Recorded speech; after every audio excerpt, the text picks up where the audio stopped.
استنى انت هتخم. ايه ده؟ ايه ده؟ خلاص يا بابا. ما انت باين الورق كله. باين في ايه؟ انا كله جوه الورق.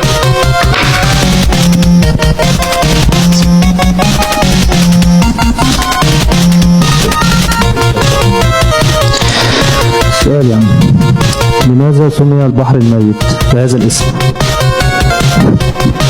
بحر ايه؟ ميت.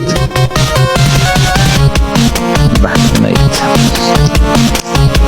مفيش اجابة عندك؟